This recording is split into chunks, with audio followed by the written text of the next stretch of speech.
Now, mechanism of digestive enzymes action. पाचक एंजाइमों की कार्यविधि। अब कैसे काम करते हैं, कौन सा एंजाइम क्या काम करता है, बहुत टाइप की पढ़ने पढ़ लिया। 4 टाइप्स की डाइजेस्टिव एंजाइम्स होते हैं मेनली, सबका अलग अलग वर्क होता है, तो वो कैसे वर्क करते हैं या कहाँ कहाँ से सीक्रेट होते हैं, इसकी स्टडी करेंगे। अब फर्स्ट डाइजेशन होता क्या है, पाचन क्या है, पाचन में क्या होगा। जो जटिल और अघुलनशील पोषक पदार्थ होते हैं यानी कॉम्प्लेक्स हैं और इनसॉल्युबल मटेरियल है जो पानी में नहीं घुल रहा, उसको चेंज कर देते हैं एंजाइम्स। किस में? सिंपल और सॉल्युबल कंपाउंड्स में। ऐसे कंपाउंड्स में चेंज कर देंगे जो कंपेरेटिवली कैसे होंगे, सिंपल होंगे, सरल होंगे और घुलनशील होंगे, पानी में घुल जाएंगे। अब वो सिंपल होंगे और सॉल्युबल होंगे तो इसकी वजह से उनका अवशोषण हो पाएगा, वो अब्जॉर्ब हो पाएंगे। इंटेस्टाइन में होता है अब्जॉर्प्शन, वहाँ से इंटेस्टाइन से वो फिर सिंपल मॉलिक्यूल अब्जॉर्ब हो जाएंगे और ब्लड तक पहुँच जाएंगे। फिर बाद में उनका स्वांगीकरण हो पाएगा, यानी वो यूज़ में आ पाएंगे। उनसे एनर्जी प्रोडक्शन करना हो तो वो हो जाएगा, या फिर उनका स्टोरेज करना हो तो वो हो जाएगा। जो भी करना होगा उनसे फिर आगे का प्रोसेस वो भी कंप्लीट हो जाएगा। तो इन सब प्रोसेस के लिए क्या ज़रूरी है, पहले कि जो जटिल और अघुलनशील पोषक पदार्थ हैं वो किस में चेंज हो जाएं, सरल और घुलनशील पोषक पदार्थों में चेंज हो जाए। अब फर्स्ट डाइजेशन कहाँ से स्टार्ट होगा, जो एलिमेंट्री कैनाल होती है ह्यूमंस की, आहार नाल जो है वो कहाँ से स्टार्ट होगी, बकल कैविटी या फिर मुख गुहा से स्टार्ट होगी। तो डाइजेशन भी होना कहाँ से स्टार्ट हो जाएगा, बकल कैविटी या मुख गुहा से ही स्टार्ट हो जाएगा। यहाँ पे डाइजेशन होता तो है पर बहुत ज़्यादा नहीं होता, थोड़ा बहुत होता है। मेनली किसका होगा, यहाँ पर कार्बोहाइड्रेट का डाइजेशन होता है और डाइजेशन बहुत कम होता है। सबसे पहले जो भी है फूड स्टफ, जो भी मटेरियल है, जो भी भोजन है वो कहाँ जाएगा, बकल कैविटी में जाएगा, मुख गुहा में जाएगा। अब मुख गुहा में क्या खुलती हैं, बहुत सारी सिलाइवरी ग्लैंड्स आके खुलती हैं जो किसका सिक्रेशन करेंगी, फिर सिलाइवा का सिक्रेशन करेंगी। लार ग्रंथियाँ होती हैं जो लार का सिक्रेशन करती हैं, कहाँ पर, बकल कैविटी के अंदर। अब ये जो सिलाइवा है ये क्या काम करती है, ये डाइजेशन का काम करती है, क्योंकि इसमें थोड़े बहुत एंजाइम्स प्रेजेंट होते हैं। मेनली क्या होता है इसमें, वाटर होता है। मेन जो मेजर पार्ट बनाता है वो क्या है, इसमें पानी है। इसके अलावा थोड़े और कंपोनेंट्स होते हैं इसके जिसमें एंजाइम्स भी शामिल हैं, वो क्या काम करते हैं, डाइजेशन का काम करते हैं। अब जो ह्यूमंस हैं, मनुष्य जो है उसके अंदर कितने पेयर्स होते हैं सलाइवरी ग्लैंड्स की, 3 पेयर्स होते हैं। फर्स्ट सबलिंगुअल, सेकेंड सब maxillary and third parotid. Pairs में होते हैं सारे 2 होंगे। इसके अलावा जो रैबिट है, रैबिट में कितने पेयर्स होते हैं, 4 पेयर्स होते हैं सलाइवरी ग्लैंड्स के, और इनमें ये 3 तो होते ही हैं रैबिट्स में। फोर्थ कौन सा होता है, इंफ्रा ऑर्बिटल, ये 4th पेयर और प्रेजेंट होता है रैबिट्स में। तो मेनली अभी किसकी बात कर रहे हैं अपन, किसकी फिजियोलॉजी पढ़ रहे हैं, ह्यूमन फिजियोलॉजी पढ़ रहे हैं, तो इसमें ह्यूमंस की ही बात करेंगे। कितने हैं इसके अंदर, 3 हैं, सबलिंगुअल, सब मैक्सिलरी एंड पैरोटिड पेयर्स हैं सलाइवरी ग्लैंड्स के, जो क्या सीक्रेट करेंगे, सलाइवा सीक्रेट करेंगे बकल कैविटी के अंदर।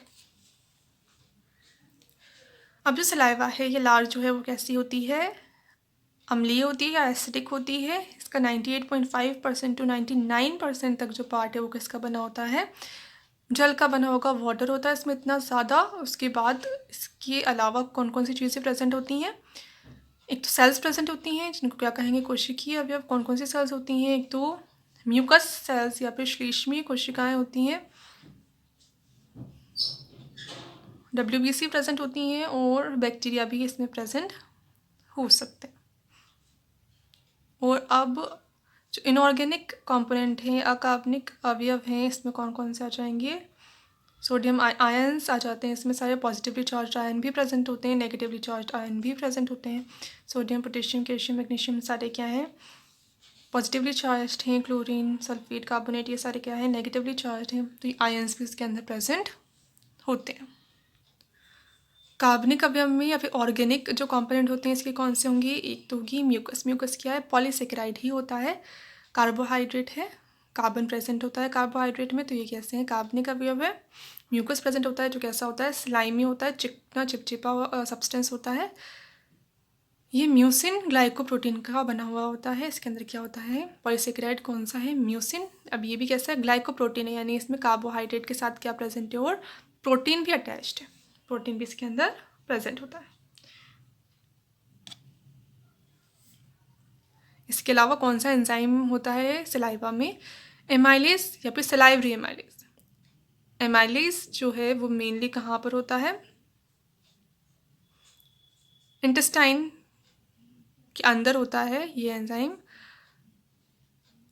वो होता है मेन एमाइलेज। अब ये सलाइवा में प्रेजेंट जो है, इसलिए इसको क्या कह रहे हैं, सलाइवरी एमाइलेज, जो सलाइवा में प्रेजेंट होगा। यहाँ पे मेंशन कर देना, इसमें सलाइवरी एमाइलेज या टाइलिन, उसको क्या कहते हैं, सलाइवरी एमाइलेज को टाइलिन भी कहते हैं, ये प्रेजेंट होता है। एमाइलेज पढ़ चुके हैं, एमाइलेज किसका डाइजेशन करता है, स्टार्च का डाइजेशन करता है, स्टार्च को माल्टोस में ब्रेक डाउन करवा देता है, और ये होता है मेनली, तो मेन तो यही है। इसके अलावा फिर माल्टेज एंजाइम भी प्रेजेंट हो सकता है, जो फिर जो माल्टोज बना उसको चेंज कर देगा, कन्वर्ट कर देगा किसमें, ग्लूकोज में। अब लार्किकारी सलाइवा का क्या फंक्शन है, फर्स्ट तो ये एंजाइम प्रेजेंट है टाइलिन, इसकी वजह से क्या करेगा, ये स्टार्च को माल्टोज में चेंज करने का काम करेगा। तो ये स्टार्च का स्ट्रक्चर है, पहले पढ़ चुके हैं कार्बोहाइड्रेट के स्ट्रक्चर। इसको चेंज कैसे करेगा एंजाइम, जल अपघटन करवा के, यानी वाटर इसमें ऐड हो जाएगा। वाटर ऐड हो जाएगा तो क्या बन जाएगा, फिर माल्टोज बन जाएगा। ये क्या है, माल्टोज, और माल्टोज को ग्लूकोज में चेंज कर देता है। अब माल्टेज प्रेजेंट है तो वो माल्टोज को ग्लूकोज में चेंज करेगा। भोजन को नरम बनाने और बकल कैविटी को गीला करने का काम आता है, ताकि फ्रिक्शन ना हो, घर्षण ना हो, और कोई हार्म नहीं हो स्किन को, बकल कैविटी की जो एपिथेलियल लेयर होती है उसको। और ये साथ में टेस्ट का पता लगाने में भी, वो भोजन को निगलने में भी हेल्प करती है। अब कंट्रोल कैसा होता है, कब सीक्रेट होती है सलाइवा, कब सीक्रेट नहीं होती, तो इसका कंट्रोल कैसा होता है, प्रत्यावर्ती क्रिया है, यानी किसी कोई स्टिमुलस के अकॉर्डिंग फंक्शन करती है। अगर अपन किसी खाने को देखेंगे या फिर कोई भी फूड मटेरियल है वो बकल कैविटी के अंदर जाएगा, तब जाके सलाइवा का सीक्रेशन होता है।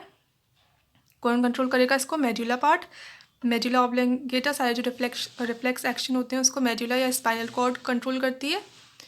तो मेडुला कंट्रोल करेगा। मेडुला में एक स्पेशल सेंटर होता है, एक न्यूक्लियाई होता है, नर्व सेल्स की का बना हुआ होता है, उसको कहते हैं सलाइवरी न्यूक्लियाई। ये कंट्रोल करता है इसको, इसके एक्शन को, कि कब सीक्रेट होगी कब नहीं होगी। अब जो रिफ्लेक्सेस होते हैं वो कितने टाइप के होते हैं, 2 टाइप्स के होते हैं, ई आएगा यहाँ पर, कंडीशनड एंड अनकंडीशनड या नॉन कंडीशनड। कंडीशनड तो जब अपन देखें किसी फूड स्टफ को देखें और सलाइवा का सीक्रेशन हो जाता है, उसको कहेंगे कंडीशनड रिफ्लेक्स। और अगर अपनी एलिमेंट्री कैनाल में, बकल कैविटी में या आगे के पार्ट में फूड पहुंच जाए, उसके बाद सीक्रेशन हो सलाइवा का, तब उसको कहेंगे नॉन कंडीशन या अनकंडीशनड रिफ्लेक्स। रिफ्लेक्स की स्पेलिंग सही करना, रिफ्लेक्स। अब बकल कैविटी से फूड जो है वो कहाँ जाता है, फेरिंग्स में जाता है, फेरिंग्स से जाता है ईसोफेगस में। फेरिंग्स और ईसोफेगस में ज़्यादा टाइम के लिए जो फूड है वो रुकता नहीं है, वहाँ पे कोई ग्लैंड्स भी नहीं होती, इसलिए डाइजेशन भी वहाँ पे बहुत होता ही नहीं है ऑलमोस्ट। इसके बाद कहाँ जाएगा, ईसोफेगस के बाद, ईसोफेगस अटैच होती है स्टमक से, तो ईसोफेगस के बाद कहाँ जाएगा, फूड स्टमक में जाएगा। अब फूड स्टफ जो किसके साथ मिल गया, सलाइवा के साथ मिल चुका है, उसको कहेंगे बोलस। तो बोलस कहाँ जाएगा, फेरिंग्स ईसोफेगस से होता हुआ स्टमक में जाएगा, जहाँ पे इसका डाइजेशन होगा। फिर यहाँ पे स्टोर होके भी रहेगा ये कुछ टाइम तक, और साथ के साथ ही डाइजेशन भी होता रहेगा। कौन करेगा, इसकी जो स्टमक है, इसकी जो वॉल होती है उसमें सेल्स ग्लैंड्स होती हैं जो एंजाइम्स का सिक्रेशन करती हैं। उन एंजाइम्स के मिक्सचर को क्या कहते हैं, गैस्ट्रिक जूस। तो गैस्ट्रिक जूस ये जो बोलस आया इसके साथ मिक्स हो जाता है, इसको और ज़्यादा डाइजेस्ट कर देता है। तो जब बोलस चेंज हो जाता है, फिर और ज़्यादा लिक्विड स्टेज में आ जाता है, तब उसको कहते हैं फिर काइम। तो स्टमक में बोलस के आने के बाद जो गैस्ट्रिक जूस है उसके साथ मिल जाएगा, इसको और डाइजेस्ट कर देगा और उसको लिक्विड बना देगा, तो उसको क्या कहेंगे, फिर काइम कहेंगे। जो स्टमक होता है, स्टमक के कितने पार्ट्स होते हैं, 5 पार्ट्स होते हैं। सबसे ऊपर कार्डिया, मेन जो पार्ट होता है सबसे बड़ा कॉर्पस, और लास्ट एंड पार्ट जो होता है जो किससे अटैच रहता है, फिर इंटेस्टाइन से अटैच रहता है, वो पाइलोरस। इसके बीच का ये वाला पार्ट जो है ये है फंडस, और ये वाला एट्रियम। तो 5 पार्ट्स होते हैं, बेसिक तो 3 होते हैं, कार्डिया, कॉर्पस एंड पाइलोरस। इसकी जो वॉल होती है पूरी, जो अंदर कैविटी है और वॉल है पूरी स्टमक की वॉल में सेल्स प्रेजेंट होती हैं। कौन कौन सी सेल्स प्रेजेंट होती हैं? म्यूकस सेल, जो म्यूकस का सीक्रेशन करती हैं, वही कार्बोहाइड्रेट है, स्लाइमी होता है, चिपचिपा होता है। एंड गैस्ट्रिक ग्लैंड्स होती हैं जो फिर एंजाइम्स का सीक्रेशन करती हैं। गैस्ट्रिक ग्लैंड्स फिर कितने टाइप की होती हैं? 3 टाइप की होती हैं, cardiac glands, fundic glands and pyloric glands. Cardia जो पार्ट है इसके अंदर जो ग्लैंड्स होंगी वो होंगी cardiac glands. Fundus and corpus part में जो ग्लैंड्स होंगी वो होंगी fundic glands. And atrium and pylorus part में जो ग्लैंड्स होंगी वो होंगी पाइलोरिक ग्लैंड्स। क्या है? तीनों डाइजेस्टिव ग्लैंड्स।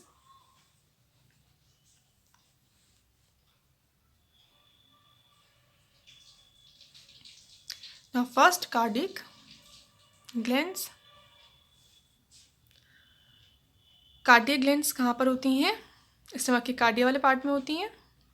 ये किसका सीक्रेशन करेंगी? कार्डियक ग्लैंड्स मेनली म्यूकस का सीक्रेशन करती हैं और किसी एंजाइम का सीक्रेशन नहीं करती। ग्लैंड्स तो होती हैं बस सिर्फ म्यूकस ही सीक्रेट करती हैं, एंजाइम सीक्रेट नहीं करती। अब म्यूकस भी क्या है? हेल्पफुल है। अदर जो पार्ट्स हैं जैसे फंडिक ग्लैंड्स जो होती हैं वो, या आगे का जो पार्ट है जो स्टमक है वो किसका सीक्रेशन करता है? HCl का, हाइड्रोक्लोरिक एसिड का सीक्रेशन करता है। अब एसिड है, एसिड क्या काम करता है? डाइजेस्ट कर देता है किसी भी चीज़ को, तो वो जो स्टमक की वॉल को हार्म पहुंचा सकता है। तो स्टमक खुद को ही हार्म नहीं पहुंचा ले, इसलिए जो कार्डियक ग्लैंड्स होती हैं ऊपर वाले पार्ट की, ये फूड के आने से पहले, फूड आएगा तभी अंदर जो एसिड है वो सीक्रेट होगा। फूड के आने से पहले ये जो कार्डिया पार्ट की जो ग्लैंड्स हैं वो म्यूकस सीक्रेट कर देंगी, और म्यूकस इसकी वॉल के चारों तरफ एक कवर बना लेगा। तो इस कवर की वजह से जो एंजाइम सीक्रेट होगा वो एंजाइम इसकी वॉल को, खुद की वॉल को फिर डाइजेस्ट नहीं कर पाएगा।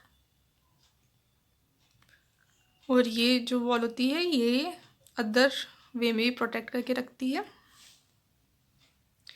स्टमक की स्पेलिंग सब जगह गलत लिखी हुई है, सही लिखना। स्टमक की स्पेलिंग ये लिखना। Now second, fundic glands. Fundic glands कौन से पार्ट में होंगी? फंडिक एंड कॉर्पस पार्ट में होंगी। इसमें 2 टाइप्स की सेल्स होती हैं। फिर एक टाइप की सेल्स तो एंजाइम सीक्रेट करती है, दूसरी टाइप की जो सेल्स होती हैं वो फिर HCl, जो हाइड्रोक्लोरिक एसिड की बात की, वो सीक्रेट करती हैं। तो फर्स्ट है चीफ सेल्स या जाइमोजन, एंड सेकंड है पेराइटल सेल्स। चीफ सेल्स या जाइमोजन सेल्स एंजाइम सीक्रेट करेंगी। कौन कौन से? पेप्सिनोजन, रेनिन और गैस्ट्रिक लाइपेज। अपन ने पढ़ा था जब लाइपेज पढ़ा था, लाइपेज कहाँ और प्रेजेंट होता है? स्टमक वाले पार्ट में प्रेजेंट होता है। तो स्टमक में जो लाइपेज एंजाइम प्रेजेंट होता है उसको कहते हैं गैस्ट्रिक लाइपेज, लिपिड के डाइजेशन के लिए होता है। तो फर्स्ट है एंजाइम जो चीफ सेल्स या जाइमोजन सेल्स सीक्रेट करेंगी, उनको वो है पेप्सिनोजन। पेप्सिनोजन जो होता है वो इनएक्टिव होता है, अक्रिय होता है, ये डाइजेशन का काम नहीं कर सकता। इसलिए पेप्सिनोजन डाइजेशन स्टार्ट करने से पहले किस में चेंज होता है? पेप्सिन में। तो जो पेराइटल सेल्स हैं वो HCl का सीक्रेशन करेंगी, तो वो HCl क्या काम करता है? इस पेप्सिनोजन को चेंज कर देता है पेप्सिन में। पेप्सिनोजन HCl की प्रेजेंस में चेंज हो जाता है पेप्सिन में। पेप्सिन क्या है? एक्टिव फॉर्म में। अब ये जो पेप्सिन है ये प्रोटीन का डाइजेशन कर देता है और प्रोटीन को चेंज कर देता है प्रोटियोजेस एंड पेंटोन्स में। ये स्पेलिंग गड़बड़ है, पेंटोन्स, ठीक है। फिर ये आगे जाके फिर अमीनो एसिड अलग अलग हो जाएंगे बाद में। अब ये जो प्रोटीन्स किस में चेंज हो गए? सिंपलर मॉलिक्यूल्स में चेंज हो गए, प्रोटियोजेस में एंड पेंटोन्स में। Second, rennin. रेनिन भी पहले इनएक्टिव फॉर्म में सीक्रेट होता है। कौन से फॉर्म में सीक्रेट होगा? प्रोरेनिन की फॉर्म में सीक्रेट होगा, वो भी HCl की प्रेजेंस में ही चेंज हो जाएगा एक्टिव फॉर्म में। एक्टिव फॉर्म कौन सी होगी इसकी? रेनिन। तो प्रोरेनिन HCl की प्रेजेंस में रेनिन में चेंज हो जाएगा। अब रेनिन क्या काम करता है? जो मिल्क है, मिल्क के अंदर जो प्रोटीन प्रेजेंट है कैसीन, वो प्रोटीन जो है वो क्या होता है? वाटर सॉल्यूबल होता है, तो वो मिल्क में भी क्या होता है? डिज़ोल्व हो जाता है, घुला हुआ रहता है।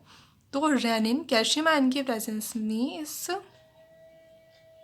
कैसिन प्रोटीन को चेंज कर देता है, किसमें, अघुलनशील और सॉलिड फॉर्म में चेंज कर देता है और बना देता है कैल्शियम पैराकेसिनेट। कैल्शियम पैराकेसिनेट कैसा हो जाएगा, दही जैसा होता है ये सब्सटेंस, ठोस होता है और अघुलनशील होता है। कैसीन घुलनशील होता है, घुला हुआ रहता है दूध में, और डाइजेशन के लिए रेनिन कैल्शियम आयन के प्रेजेंस में इसको चेंज कर देता है कैल्शियम पैराकेसिनेट में, जो कि अघुलनशील और ठोस होता है। बाद में फिर इसका डाइजेशन हो जाएगा। Gastric lipase, gastric lipase lipid का डाइजेशन करेगा, लिपिड को तोड़ देगा किसमें, ग्लिसरॉल में और फैटी एसिड में, वसीय अम्ल में। कैसा होता है, पर ये दुर्बल होता है, वीक होता है, बहुत ज़्यादा इफेक्टिव नहीं होता है, इसलिए जो स्टमक है उसमें लिपिड का डाइजेशन बहुत कम होता है। मेनली लिपिड का डाइजेशन कहाँ होगा, इंटेस्टाइन में होगा, यहाँ पे बहुत कम होता है, होता तो है कम होता है। प्रोटीन का मेन कहाँ क्या होता है, स्टमक में प्रोटीन का डाइजेशन होता है। इतने सारे एंजाइम से पेप्सिनोजन, रेनिन, ये सारे किसके कर रहे हैं, प्रोटीन का डाइजेशन कर रहे हैं। तो प्रोटीन का मेन डाइजेशन स्टमक में होता है, लिपिड का होता है पर उतना ज़्यादा नहीं होता, और कार्बोहाइड्रेट का डाइजेशन स्टमक में नहीं होता। वो फिर बकल कैविटी में सलाइवा की हेल्प से जाता है थोड़ा बहुत, और बाद में फिर इंटेस्टाइन में जाता है। अब फर्स्ट थी चीफ सेल्स या जाइमोजन, जो डाइजेस्टिव एंजाइम सीक्रेट कर रही थी। अब है पैराइटल सेल्स। पैराइटल सेल क्या सीक्रेट करेंगे, एक्सियल, जो एक्टिव करने का काम करता है एंजाइम्स को। साथ में एक फैक्टर सीक्रेट करती है, इंट्रिंसिक फैक्टर। इंट्रिंसिक फैक्टर क्या काम करता है, ये ज़रूरी होता है विटामिन B12 के एब्जॉर्प्शन के लिए। कोई भी फूड के साथ विटामिन B12 आया तो अब्जॉर्ब तब तक नहीं हो सकता जब तक कि पैराइटल सेल्स इंट्रिंसिक फैक्टर को सीक्रेट नहीं करें। एक बार पैराइटल सेल इंट्रिंसिक फैक्टर को सीक्रेट करेंगी तभी जाके उस फूड से B12 जो विटामिन है अब्जॉर्ब होकर बॉडी तक पहुंच पाएगा, ब्लड तक पहुंच पाएगा। एसिल क्या काम करता है, मीडियम को अम्लीय बना देता है, एसिडिक बना देता है, पीएच को कम कर देता है, जिसपे जो गैस्ट्रिक एंजाइम्स हैं पेप्सिनोजन एंड प्रोरेनिन वो एक्टिव हो जाते हैं और पेप्सिन और रेनिन में चेंज जाते हैं और अपना काम डाइजेशन का कर पाते हैं।